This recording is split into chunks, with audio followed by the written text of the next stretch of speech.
So what is going on, people? Welcome to a new video today, and something a bit different on the channel. And well, I don't think I did it last year, but I've done it for a couple of years. I might have done it last year, I can't remember at this point. Premier League predictions for the year. But this year, I've seen a few other people do this. I wanted to do it anyway because it's a video I've done in the past. But I actually saw Mini Minter, of all people, do it on this tier list. And I thought it was such a better format than the way I normally do it with a little shitty sort of spreadsheet. So yeah, I think this is a much better way of doing it. Hopefully it won't be as long as I make previous videos being. But yeah, this is going to be my Premier League predictions for the season. We'll start, as we always do, from the bottom. Now the bottom three, obviously last year, I think for the first time in a while, it was the promoted three who finished in the bottom three, and I'm going to be perfectly honest, I think it's going to be the same this season. So I actually think, where have we got all the, oh no, they're just not in order. Okay, so I actually think Southampton are going to come bottom. Of all the teams, I think that they are probably the most likely to finish bottom because of, it depends if they play the way that they play. You know, they tried to play in the Championship. Obviously, it proved effective. They got promoted, but they opened themselves up so much that, you know, they get caught on the counter, especially against the likes of the big teams. Excuse me. Then they will be punished. Absolutely. So, you know, Russell Martin is a decent manager, but he can't be naive enough to think that his style of play is going to work every time against some of the lesser teams at home, for sure. But they need to wise up. Some of their signings, you know, they brought in Harwood Bellis on a permanent deal, over 20 million for him in recent days. They brought in Cameron Archer, who can score goals, but I don't know whether he's enough between him and Armstrong to keep them, you know, to fire them to safety. Talks of Ugachukwu going there on loan, but I just don't think Southampton have really got enough strength, or, you know, to stay up, to be perfectly honest. I'm actually going to go with Leicester in 19th. There we go. Because I rate Steve Cooper as a manager, but again, I just don't think the squad has really been strengthened enough from what I can remember. I know they were trying to get Hlozek from Bayer Leverkusen, but that's been hijacked by Hoffenheim. So I'm actually just going to have a quick look at Transfermarkt. I'm going to get this up. I probably should have done this before I started this video, but there's some teams where I just haven't, like, their business I'm not too sure of. Obviously there's rumours as well that they may start the season with a 10-point deduction. As far as I know, I'm recording this on the Friday of the day of the opening season, and I don't believe it's taken effect yet. So I'm just looking at their business. They brought in Fatawu permanently, a Coley from Atalanta, Bobby Reed, Buenote, so not really inspiring business. Plus, they've lost Dewsbury Hall and Iheanacho. I don't know how much Iheanacho played last season, but certainly losing Dewsbury Hall. So I like Steve Cooper, but yeah, I just don't think there's enough in this Leicester team to keep them up. And that means also for me, Ipswich are going to be 18th, kind of like Luton last season. You know, like just the underdog in all of it. I think they're going to put up the best fight. Obviously, back-to-back promotions is absolutely insane. What they've done is amazing. Obviously, you know, Ed Sheeran's just bought his stake in the club, although he's not going to have any effect on the actual day-to-day running of it. We're looking at their business. They bought in Hutchinson on a free. Their business, to me, very much kind of like Luton. They've bought in, they've bought in Calvin Phillips in recent days, but all of their business is Championship level players. You know, they've bought in Hutchinson for 23 million, only 20 from Chelsea, of course, not played at this level really. Jacob Greaves from Hull, a good centre half at Championship level. Can he cut it in the Prem? Liam Delap has been okay at Championship level. Can he do it in the Prem? Sammy Smolix again. Muric from Burnley, the goalkeeper. Townsend. So it feels to me like they're using this money to strengthen themselves You know, hey, if they can stay up, that would be an amazing achievement. I feel like of all the three, they're the most likely to do so. But I just think they're using that money to strengthen them for when they go back down. And it sounds horrible, and hopefully they can prove me wrong, but I just think, unfortunately for them, it's it's just not going to work out. So we got the lower mid-table next, 13 to 17, and for me, it's going to be Forest, who finish 17th, just above relegation. And they've done a lot of business, but again, a lot of players from outside of Europe, well, I'd say outside of Europe, outside of England for sure, who we don't know how we're going to play. They've spent big money, 40 million according to Transfermarkt, on Elliot Anderson from Newcastle, who, you know, was a bit player, cameo player, still only of course 21, could grow into something very, very good. 40 million on Elliot Anderson. I think Newcastle have done very well there. Nikola Milenkovic from Fiorentina I think he's a very good centre-half, and to get him for 14 million, there's some real bargains going around this summer. I think that's a massive signing. But then they've signed Ramon Sousa from Talares in Argentina, Jota from Guimarães, Stamanic, who's a Red Star defensive midfielder. They signed that monster goalkeeper from Corinthian. And they've let quite a lot of people go. Niakate, the beast at the back, he's gone. Vlachodimos, a really experienced goalkeeper, has gone to Newcastle. Well, that was part of the Anderson thing, wasn't it? Mangala to Lyon, as well as Niakate. Freuler's gone. So a lot of experience in that lineup. I don't really rate Nuno as well. I think they were quite fortunate to stay up last season. Obviously, they had enough compared to Luton, but I think it's going to be another season of struggle. But I think compared to the other teams, they've just about got enough to keep their heads above water. So in 16th place for me then, this is one of the positions I feel like probably from 16th up to maybe 12th, you could kind of put anyone in these positions out of a few teams. For me though, I'm going to go with Everton. Now, I don't think it's going to be as much of a struggle as it has been in recent seasons. Obviously, you know, they're going to be down there, but I don't think they're going to be flirting as closely with relegation. I think with the Sean Dyche side, I mean, he proved it with Burnley, but it's never going to be, you know, attacking, exciting football. It's going to be obviously defence-minded first. Now, despite obviously Everton finishing quite low last season, their defensive stats are actually really good, as you would expect from a Sean Dyche side. I think Pickford kept the most clean sheets for a team that finished like 15th or 16th is mad. But, you know, their business hasn't been great. Obviously, there's all the uncertainty with their takeover. It's the last season at Goodison, if things go well. But they've spent, you know, 20 million on Jake O'Brien from Lyon, who I'd never even heard of before this summer, before they'd signed him. So I have no idea how good he is. Iliman and Dye, they brought him from Marseille, was very good at Sheffield United when they were in the Championship. See how he adjusts to the Premier League, and they brought in some youngsters as well. Tim Iroegbunam from Villa I've seen play in the Championship. He's okay. Can he adjust? Jesper Lindstrom from Napoli will be an interesting signing, but for me, the loss of Onana is massive. 60 million quid is very, very good money. Well, it says here 59 million euros, so it's probably 55 million quid. That's a massive loss in the centre of the park for them, and they haven't really replaced him. Iroegbunam certainly is not a replacement. So, yeah, it'll be interesting to see how Everton get on. I don't think they'll be, by the end of it, I don't think they'll be as close to relegation maybe as they have been previously, but I just can't see at this moment in time a better position for them, really. And sorry, Limo, if you're watching.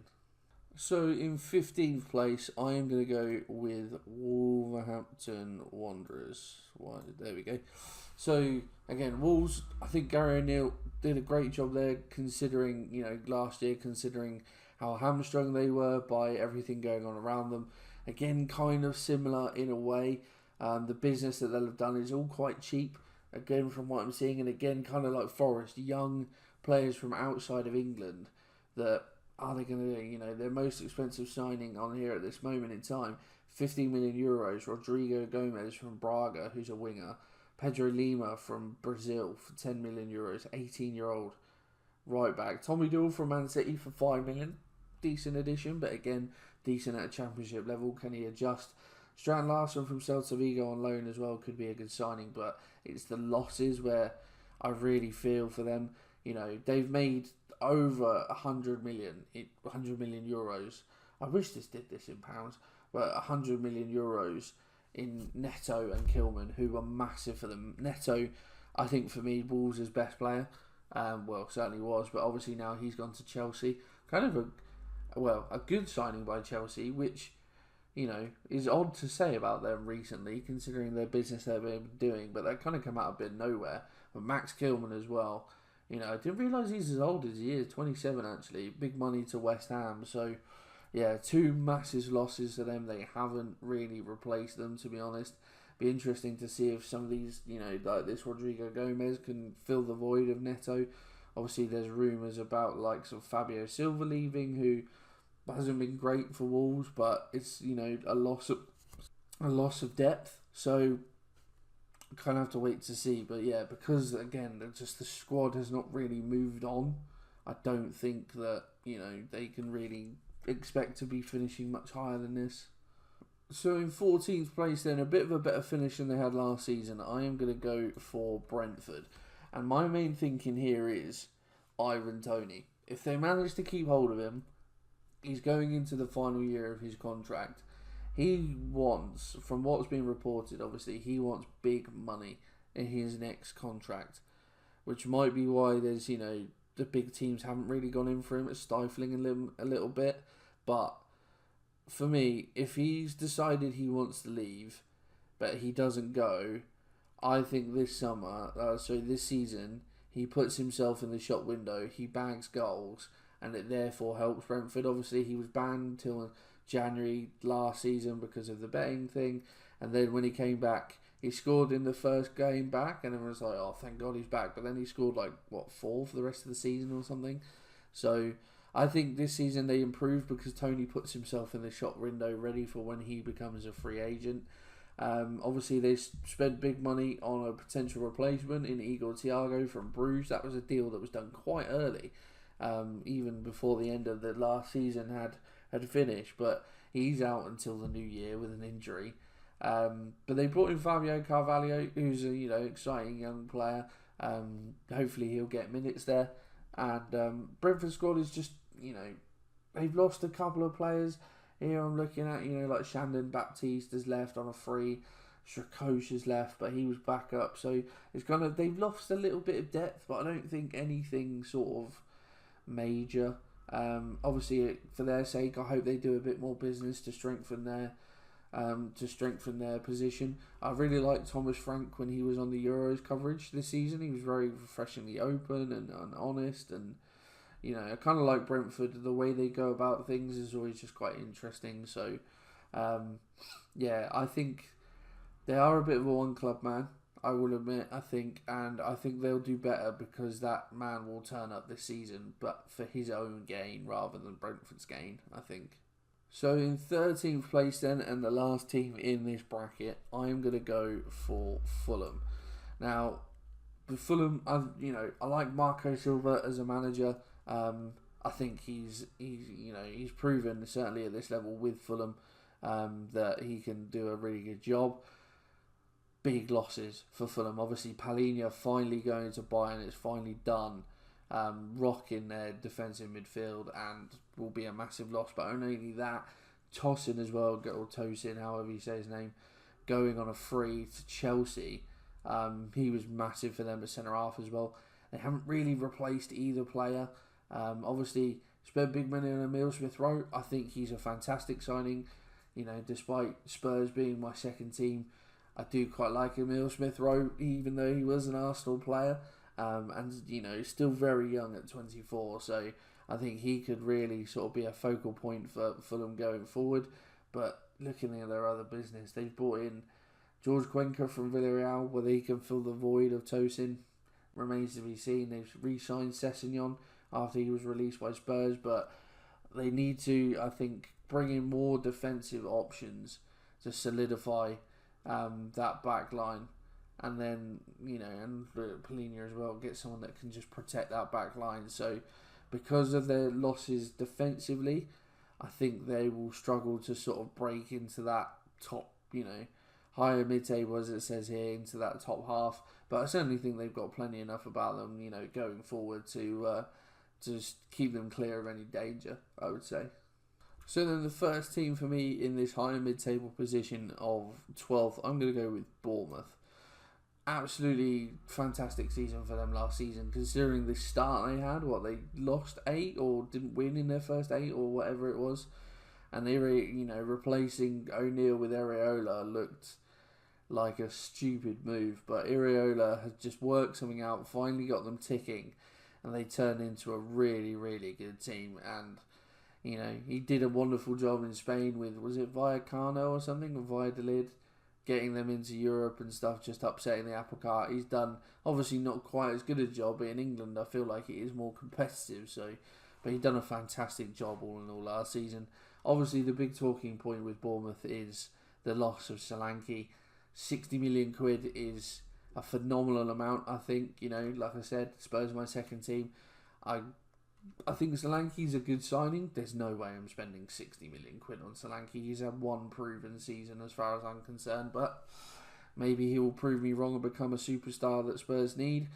But obviously a massive loss for them. Lloyd Kelly as well, leaving on a free is I think he was a decent defender as well. But the good thing about Bournemouth is that they have not rested on their laurels. They've already gone out and signed a Solanke replacement. He only left last week. They've already gone out and bought Evan Ilson from Porto. Scores goals at Champions League level. He could fit into that system superbly. They made the loans permanent of Sinistera from Leeds and Unal from Getafe. They brought in Huijsen from Juventus, a centre-half, so they've addressed the Lloyd Kelly issue early. And they've signed Araujo as well from Barcelona. Not Ronald, Julian. I don't know whether they're related. I don't know whether Ronald is Mexican, Julian is. Either way, they've gone out and addressed the problems that presented themselves early doors, as well as obviously bringing in the depth and quality that they had added. So, and they got the likes of Jebison as well, who's young from Sheffield United as well. So, yeah, I really like what Bournemouth have done. I really like the manager, and for the Premier League's sake, I hope they go on and do a similar job, because I think it was just a joy to watch for a lot of people last season. So in this 11th spot then, the final position in the lower half of the league, I'm going to go for Crystal Palace. Now, obviously they had a mad end to last season. Glasner came in and they did a really good job under him. I think the teams ahead of them have all strengthened well. Palace haven't done mad business. They've signed Ismaïla Sarr from Marseille, who was decent at Watford. Whether he can cut it again in the Prem. Chadi Riyad was a player they bought in early doors from Real Betis. Only 21 though at centre-half. So we'll have to see how he adjusts to the Premier League. Daichi Kamada on a free from Lazio is a decent player. Obviously the big talking point with Palace is the loss of Michael Elise. Going to Bayern Munich was absolutely instrumental in that side. Hopefully, for their sake, Eze can step up. I don't think Kamada's going to come in and nearly fill the void that Elise was there. But, of course, there's talk about Eze leaving. I think he's got a release clause that expires soon. So he might stay. If he does end up staying, he needs to become the focal point for Palace. So I think it's more so the loss of Elise than anything else that is going to keep them from breaking into that top half. But I certainly like Glasner. Obviously was a man reported with the Spurs job before Ange got in there. So yeah, I think they'll be absolutely fine. They'll play some good football. Hopefully Mateta will score goals for them. He had a very good end to last season. But I just think the teams above are just a bit too strong for Palace to be able to then break into the top half. So in 10th position then, I kind of feel like this one could go either way for the first time in a while saying this about this team, but I'm going to go with Brighton. Now, if you'll let me put it in there. Obviously, losing De Zerbi, he decided that, you know, it was his time to move on. I was kind of surprised, of all places, that he ended up at Marseille, considering at some points he was linked so highly with the likes of Bayern and Barcelona.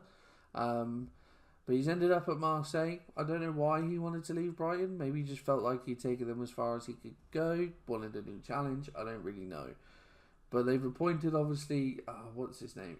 I've got it here. Fabian Herzler, potentially. And the youngest manager in Premier League history, the youngest permanent manager in Premier League history, at that caveat, 31 years of age. Obviously guided St. Pauli to promotion to the Bundesliga last season, so has got some pedigree as a coach. But again, Brighton just going about their business, doing it as they do. Bringing in some players that, again, never even heard of. Minter they brought in from Newcastle for 35 million. Not really played, 19 years old. There's a lot of money to spend. But then Mats Weifer from Feyenoord, 30 million euros. Brian Gruder from Mainz, 30 million euros. Ibrahim Osman from Nordirland, almost 20 million euros. He's gone out. An 18-year-old from Göteborg in Sweden. Again, they're just doing what Brighton do, just carrying on, bringing in players that you won't have even heard of, and then we'll have super seasons. Of course, they're on the verge of, I think they activated the release clause for Rutter from Leeds, who could be another great attacking option, and they're on the brink, I think, of signing the Turkish left back, Kadioglu, something like that, I think. The only way that I was seeing Romano Fabrizio, of course. Big loss for them. Pascal Gross is 33 now, but you know, set piece taker, a lot of experience and leadership in that middle. Can they fill that void in terms of his quality? I think, you know, from what I've seen and heard about the new man Brian Gruder from Mainz, certainly could be able to do that. So I think they've strengthened well. They haven't really, you know, Gross is the only one they've lost, but I think they've replaced well. It's just all going to be how it goes under a manager so young. You know, if you play Football Manager and you put in your real age, for me, you know, like putting in 30, that's sad now. But yeah, and it's like, how do you feel about taking over a team so young? And it's just like, well, kind of going to have to see how it goes. And you're just going to have to see how this one goes. For Brighton, they normally always seem to get it right. No matter who they bring in, you know, players, managers, whatever, it just seems to work. And it's going to be another one of those seasons where, well, yeah, like I said, they'll bring in players, they'll start them, they'll perform really well, the manager will do really well. I have no worries about Brighton. I just don't think they'll finish any higher because the teams above them now are just starting to get that much stronger. So I wanted this to be a quicker video, and I've already been recording 25 minutes, and we're only just getting into the top half of the table. So then, as we start creeping into the proper top half places, for me in ninth, I've got West Ham. Now, West Ham have done some excellent business this summer, no doubt about it. They haven't really lost anyone. Looking at it, they've lost the likes of Benrahma, Kehrer, but they were already out on loan, so they're not going to be massive misses. They've released Ogbonna, 36, you know, so not a massive loss, but bought in Kilman, Premier League experience, bought in Somerville, you know, exciting young player. Füllkrug from Dortmund is 31, 27 million euros on a 31-year-old. I feel like that's probably a bit too much, but we'll see how he does. Obviously, was the sort of a bit of a, you know, not a sensation for Germany in the Euros, but he's just something different for Germany, certainly, considering they normally line up with Havertz, just a bit of a battering ram as Füllkrug, and I feel like that would suit West Ham quite nicely. Wan-Bissaka, I think, is an excellent piece of business. I think I don't understand how Wan-Bissaka, United have let Wan-Bissaka go. I think he's much better than some of the players that were there, but it's a great move for him, obviously moving back closer to home. So yeah, brought in Rodriguez from Betis on a free. Todibo on loan, how they snatched that from Juventus was unbelievable. Some excellent business from West Ham this summer. Obviously Lopetegui going in, did a very good job at Wolves while he was there, but you know, has got a very strong personality, so it will be interesting to see how that will go. I think for West Ham it could be a slow start because a lot of new players might just take a little bit of time, especially with the manager's philosophy and how he wants them to play. Just everything starting to marry up. I don't think they'll like go and lose loads of games, but it might just be inconsistent to start with while everything's being figured out, and then when it is, I think they'll be a very, very good side that, you know, could maybe challenge for Europe, but we'll have to wait and see. But I think it's just all of that uncertainty at the start, which is why I'm placing them sort of that little bit lower. So in 8th position, then, just missing out on Europe, I am going to go for Newcastle. Now, I think, you know, there's, to start, you know, there was a bit of uncertainty around Eddie Howe with the manager's job, obviously the England job becoming available. He's adamant he's staying. There's a bit of change at boardroom level, obviously with Amanda Staveley and her partner or business partner, whoever, leaving. So bit of a shift up, certainly the hierarchy in Newcastle, but also the business.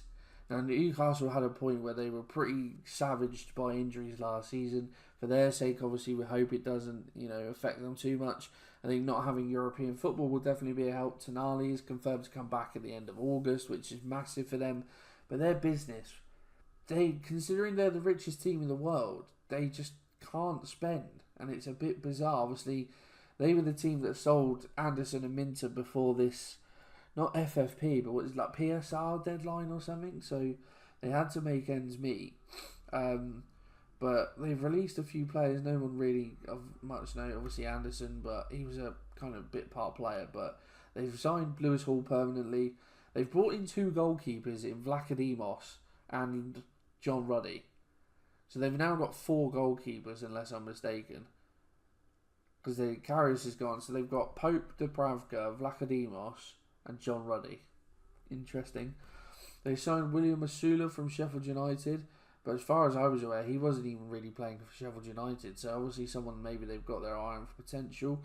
Lloyd Kelly is a good addition as depth at defence. But I don't know. I just think they have a very good squad. But I just think they needed a bit of bolstering, a bit of strength in depth. And they just haven't provided that. So I just think, you know, maybe 8th is their ceiling this season. But they're a team that I enjoy watching. So hopefully, you know, they can pick up some good results and maybe even finish higher. So this is where it starts to get juicy then. The European spots in the league. And, well, 7th place this season. And for me, I'm going Man United.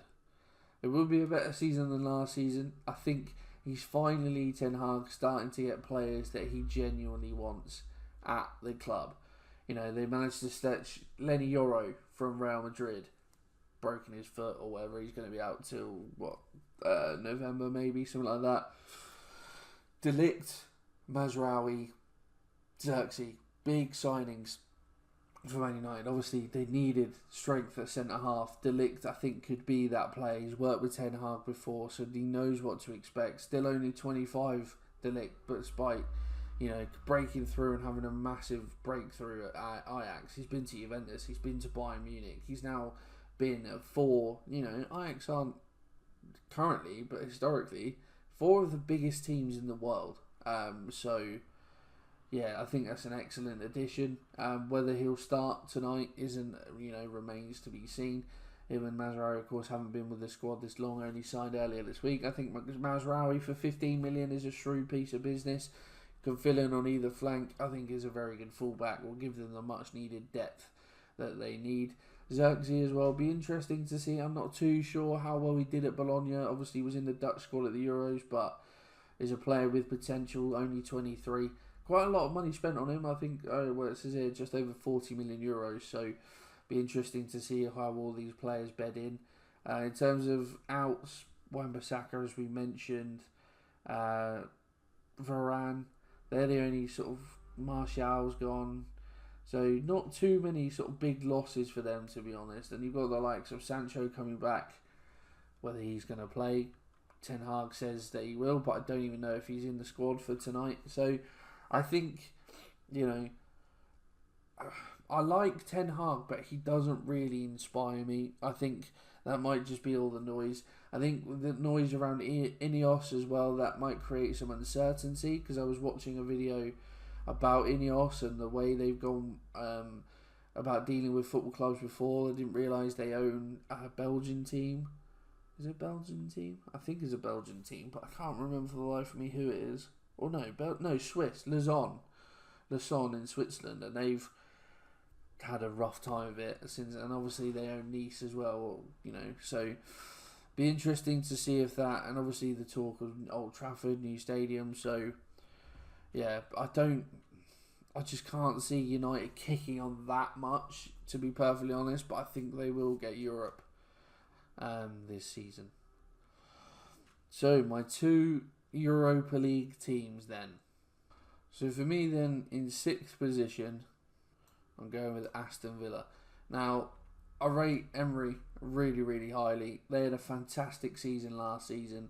They've added a lot of players this summer. They've lost, if we talk about the outs first, Diaby going to Saudi at 25. Bit of a cop-out for me. He's a very good player. Douglas Luiz as well is a massive loss to Juve. But they're really the only sort of first-team players that they've properly lost. Whereas you look at the strength that they've brought in, obviously Onana instead of Luiz in there. In fact, Onana's only 22 as well, blows my mind. But that's that position sorted.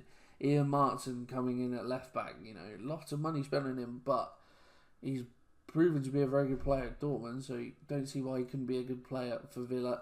It's going to offer competition for Digne and Moreno on that left-hand side. Philogene, they've brought in a few youngsters as well. Philogene from Hull's come back.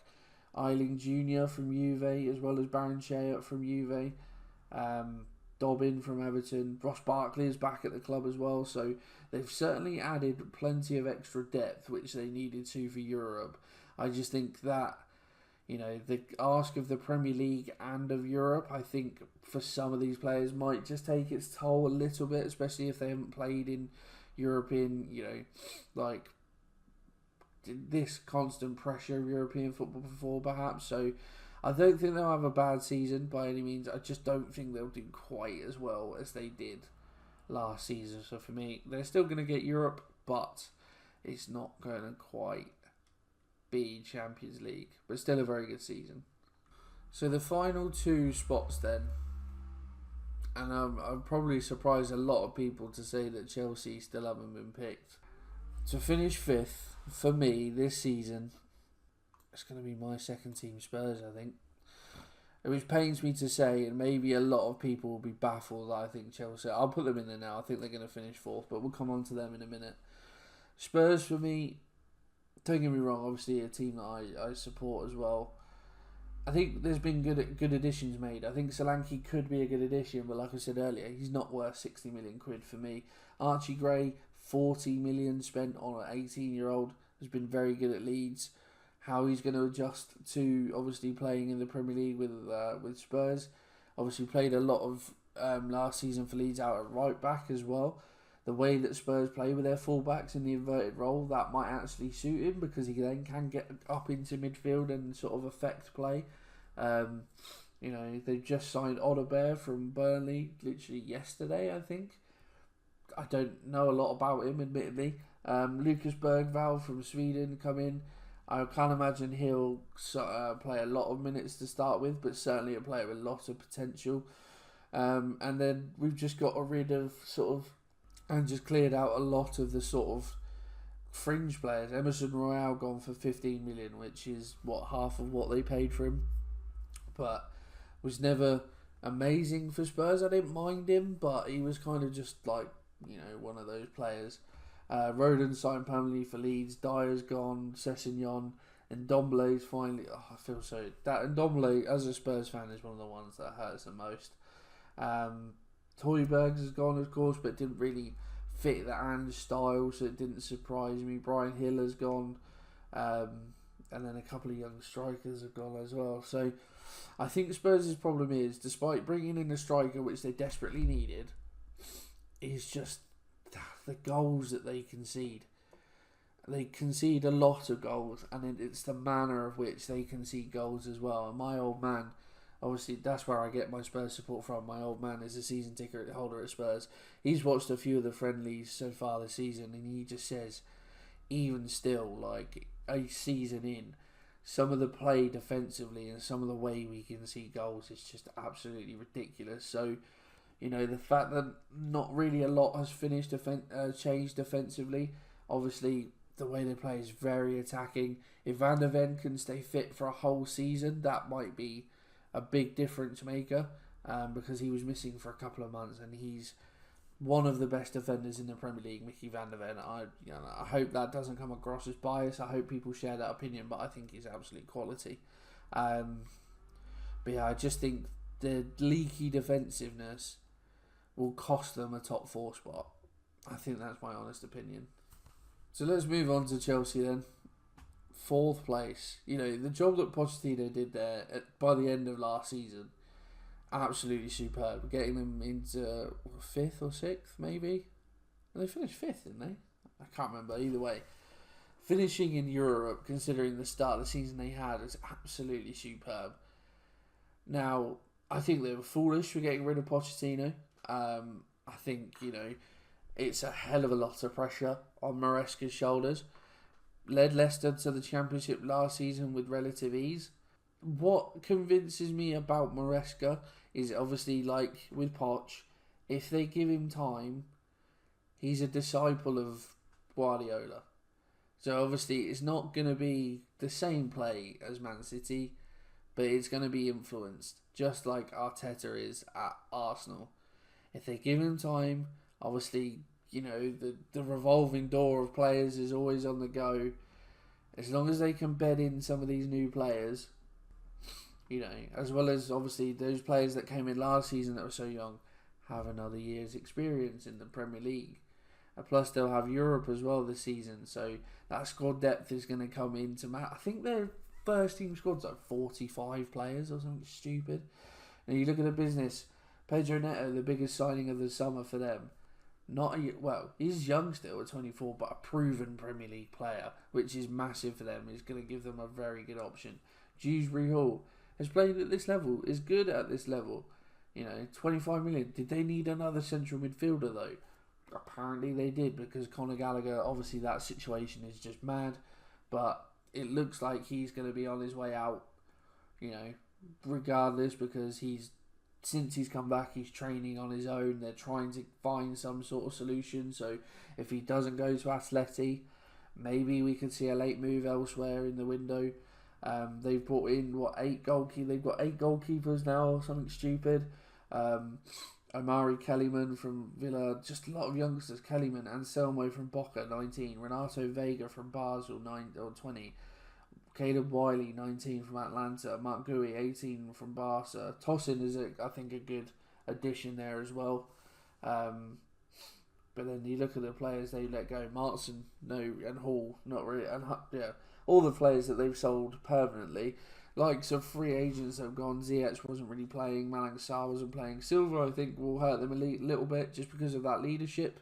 But again, it's kind of a team that's getting stronger, and although they've got 45 players on 9-year contracts, the basis is there. They have that experience from last season and how well last season finished. Obviously, getting used to Maresca's style will be a change compared to Poch, but the foundations are there, and I genuinely think with the depth they have, the youth that they have, it's almost like a Football Manager save, isn't it? And I kind of want it to do well in a way. So I genuinely think that as long as they can be solid defensively, I think they have a better chance than Spurs in finishing in the Champions League. I really do.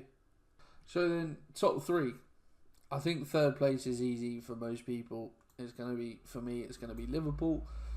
Obviously, Arne Slot coming in is going to be a massive job for him. Replacing, Jurgen Klopp is obviously revered so highly at Liverpool. Did an amazing job in his tenure. So Slot is not going to have it easy just following Klopp. No business at all, really. They've sold Carvalho, like we mentioned earlier, and I look at it. Adrian has gone on a free back to Spain, but he was 3rd choice keeper anyway. Yeah, and it's not like they haven't been trying to do business. Obviously, we saw that they tried to go in for Zubimendi, but he's turned them down. Wants to stay at Sociedad, so fair play to him. But Slot says they're working on business, of course. But it's still a very, very good squad. Be interesting to see how they adapt from obviously a high pressing sort of system to a very heavily possession based system, but certainly think they have players in there to do it. The strength of their squad, I don't think they'll be finished outside the Champions League. Be interesting to see what they do contract wise. Of course, Trent, Van Dijk and Salah all going into the last years of their contracts. Amazingly, I'm surprised Trent, I'm amazed they've let it get down that far. Van Dijk and Salah, maybe not so much because of how old they are. So it'll be interesting to see how that transpires. But yeah, I think they've got enough to get easily Champions League. They've got a good squad. Maybe it'd be interesting to see if they do any business between now and the end of the window. But there's not much to say on Liverpool, really. I just think it's just going to be a solid another season, to be honest. So then, the top two. Obviously, City have won it the 4 of the last 5 years. Arsenal have been on their tails for the last 2 or 3. Is it Arsenal's year? No, it's not. It's not Arsenal's year for me. I think City are going to pip them to the post. Now, obviously, we'll talk about Arsenal first. They are, and it pains me to say it, again, like I said, as a Spurs sort of supporter, it pains me to say that Arsenal are very stable, secure, steady club at this moment in time. I really like Arteta. Honestly, I really like Arteta as a person, as a coach. The job he's done at Arsenal is insane. You can't discredit him for that. I think really for Arsenal to kick on, they needed to bring in quality and depth. They have good depth. I don't think they have quality and depth in enough positions, i.e. striker.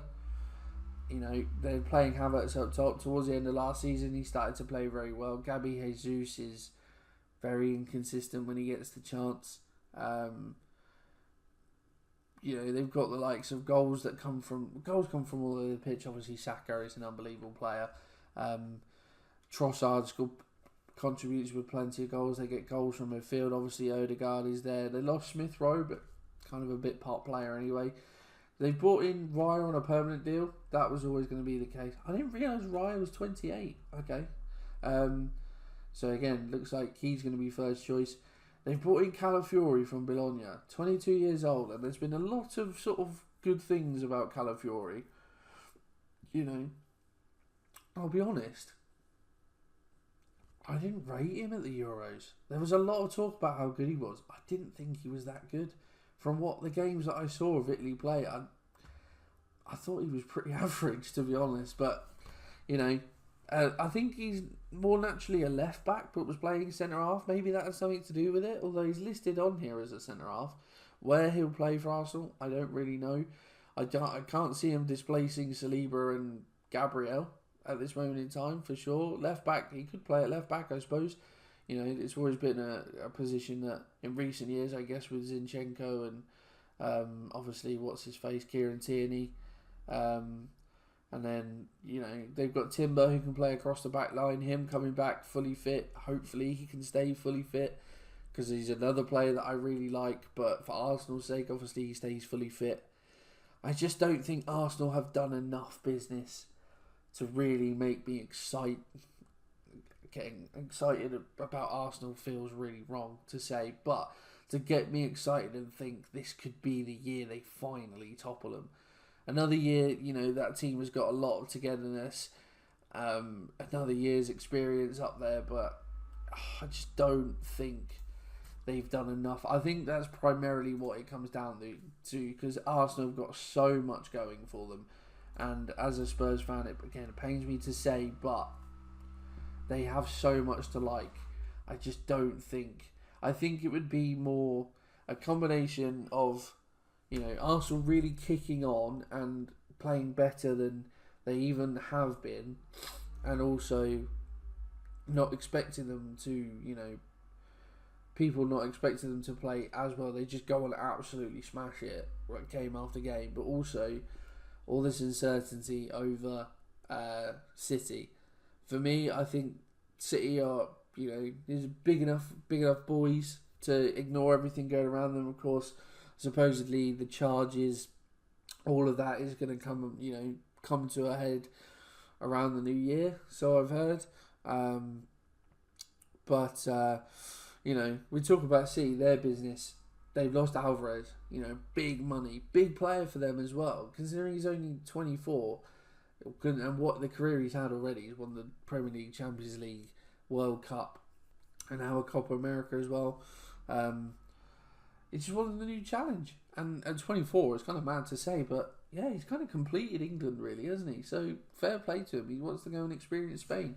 It'll be a much more culturally beneficial move for him. Obviously, the language is the same, more or less. So more or less. It is Spanish, but obviously there'll be different, maybe sort of slight dialect differences, but he'll get it all right, I'm sure. Sergio Gomez is gone, but again was kind of a bit part player. It's only really, like we said, sort of Alvarez that is the big miss. They brought in Savio, of course, who had a wonder season at Girona, but that move has been on the cards for ages. Cancelo's come back into the fold. Now, obviously, seemingly had that bust up with Pep before he left. Pep said he's open to Cancelo coming back into the fold. He's been good in training this pre-season, but it's come out that now Alvarez is gone. They have this money. They're willing to go out and spend it. Thing is, there'll be easy targets for people coming because they will know that they have the 75, 80 million that they spent or they got for Julian Alvarez. So, but I just think, they're just the quality side, aren't they, City? Obviously, there's a theory in the air that Pep is going to leave after this season no matter what happens, and potentially could take the England job next summer. There's a theory going around. I don't know how much I believe that, but I think Pep will probably... I'm surprised he didn't leave at the end of this season. I think if I was him, I probably would have called it quits and just left. Like, he's got nothing else to prove now. Do you know what I mean? Like, City have won 4 on the bounce. They won the Champions League finally.